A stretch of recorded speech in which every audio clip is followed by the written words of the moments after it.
What I'm looking at now is just how to put pricing models together. So what do you need to charge for the services so that you can make the money that you need to make to cover all of your costs, okay?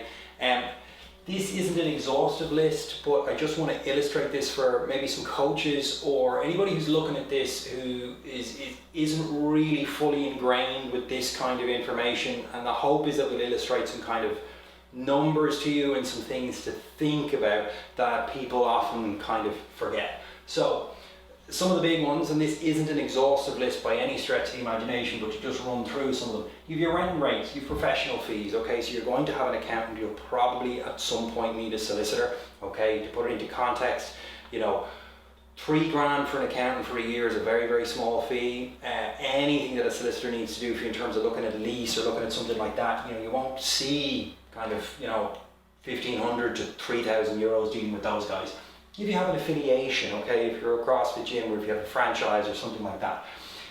Fit out, okay, stuff that often people kind of walk by and forget about. Signage, all the equipment that's in the facility, showers, toilets, fire safety equipment, fire extinguishers, every single thing that when you kind of come in and is there is a cost that's been absorbed by the business, or they've taken it a loan to cover that cost, okay? Continued professional development, okay? If, you know, coaches are working with somebody trying to develop their skills, or running some nutritional courses, anything, okay? Repairs and maintenance to the facility. This often gets missed with people because, you know, they don't realize just how much money they're spending on repairing things, on servicing things.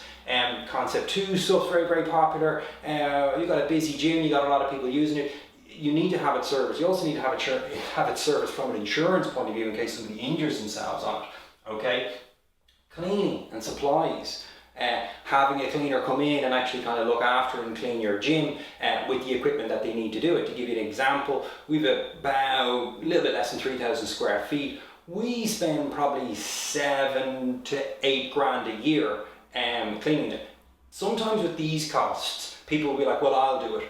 You will for a while, but eventually for the business to actually flourish, you have to factor those costs in, because, and I've been there, mopping the floor at 9 o'clock at night, probably not the best use of your time, okay? Then you're into things like websites, website hosting, social media, okay?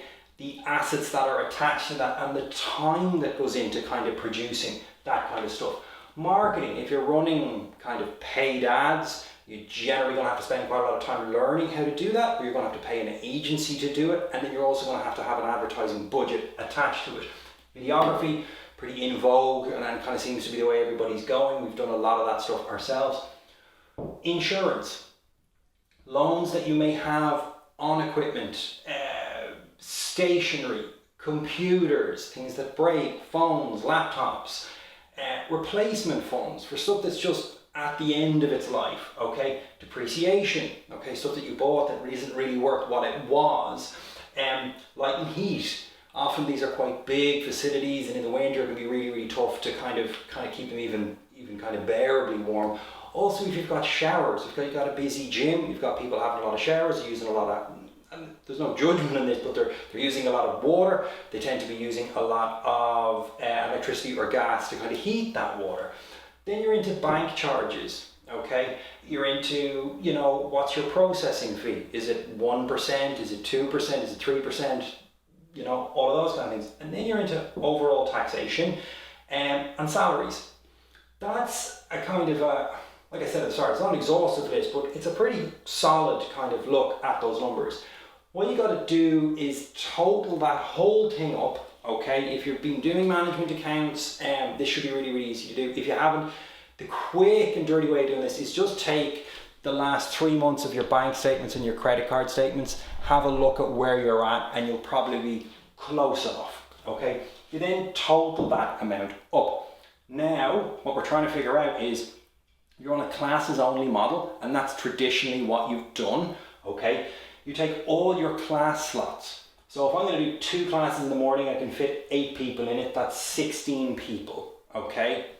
Then in the evening, if I've 3 evening classes, 8 people in it, that's 24 people, okay? That's Monday to Friday, 5 days a week, so I have 200 slots, okay? At the weekend, I do three classes with 8 people in it, and there's 24, so I have a total of 224 weekly slots, okay? 4.3 weeks in a month, on average. I have 963 slots. This is really important, okay? I would suggest strongly that you take 75% of that number, because if you try and operate your gym in a way where it has to be full and every class is at maximum capacity for you to break even and cover your costs, you're generally going to run up against a problem very, very quickly. As an example, summer, Christmas, slow months, busy months. It's just not a good way to approach this, so that's what I would strongly suggest. Now, if it costs you 15 grand to run the gym, okay, based off of all these costs we've done here, and all your taxes are paid and your loans are paid and all that kind of stuff, it's going to look like 21 euros per class for you to break even. Now, this is a difficult thing for people to go through, and it can often be quite uncomfortable, but we can't hide from these numbers, okay? If we do, what happens is we get a rude awakening 3, 6 or 9 months later, and we're in a really, really kind of hard place. A couple of words of kind of suggestion to this. Sometimes people look at this and go, well, I couldn't charge that. Maybe you couldn't. Maybe we need to look at some of the costs. In my experience from working with people, it's very rarely that somebody has outlandish costs, okay? We may need to look at the class offerings. We may need to add in an additional service, but the difficulty with adding in additional services, there's additional costs attached to that. Or we may need to look at something along the lines of, okay, how can we sell that? Because it's really important for people to understand this. Like, you're not selling classes, okay? You're selling a feeling, you're selling hope, you're selling a result. And I've seen this with people all the time. We had a lady still trains with us. She told me on the phone that our fees are absolutely astronomical, and she wouldn't dream of spending 300 quid on private training at the start and then 185 quid a month for only 3 classes per week. But when we contextualise it and brought her through a process, well, look, if in 12 weeks time you've lost a stone of fat, you're fitter, stronger and more athletic than you probably have been in the last 10 or 15 years, would you be happy you'd put 12 or 1500 euros into that? She smiled and kind of laughed, and she said, well, yeah, I suppose I would. That's a really important thing to know, okay? Don't let the numbers frighten you. Don't let the number you get to hear frighten you, but do it, because if you don't do it, you are going to have a big problem, okay? And it's an easier problem to fix at the start than it is further down the line. If you have any questions, let me know. I'll be more than happy to help, and chat to you soon.